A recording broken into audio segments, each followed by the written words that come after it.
चल निर्जा के अब पंकजवा के ऊँख रोपल बा ओमे से काट के लिया जाओ कोसी भराई हो चल चल चल चल रे रुक रुक रुक रुक रुक गाओ काटिया ले ले पड़ीस हो ओइते खुरपी इस एकदम खचक खचक खचक खचक काट निकल जाए चल चल चल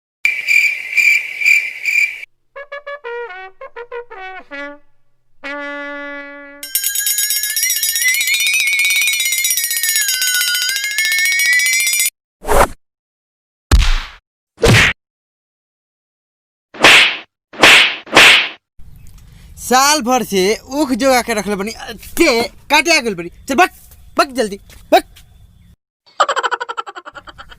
रे तनी के का करत बस रे कुछ ना काश करते हैं तनी के छठी का बा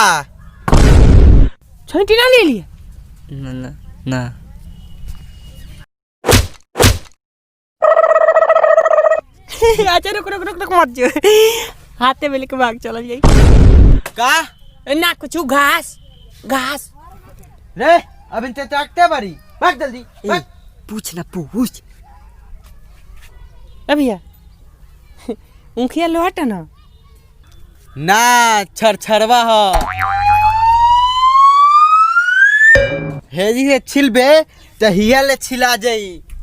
फट फट पहले हम देख ले हम ये का फट फट फट तारा घरे छोटो हमरा घरे ना होई का हो फट छोड़बा की ना छोड़ दे बबुआ ना तो ऐसन गाड़ी दे कि यही जी बेहोश हो जाइबा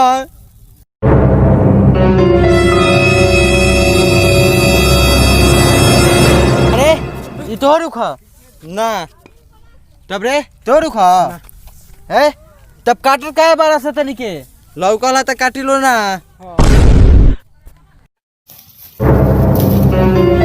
करे तो रुखा लोकल है रे ए लोकल मुआ दे बस ए भैया ये कोई नाम नहीं हो सो जा चेट के मारो जा हो भैया जा चेट के मारो ए जा के मारो जा ना हो चेट के मारो जा चटा चलो कटल के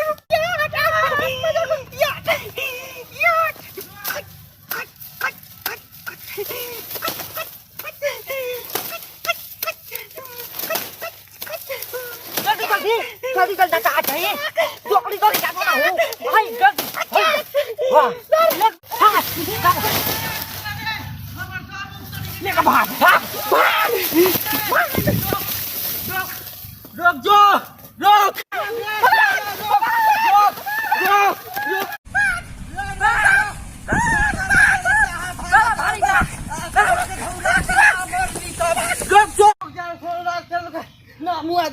केने करा तो बहुत थोड़ी ले बंसा जे कि ना थोड़ा मुआ दे बेटा दियो तो केने करा चला सब लेके भाग ये भाई हमरा घरे छोड़ ना की का रे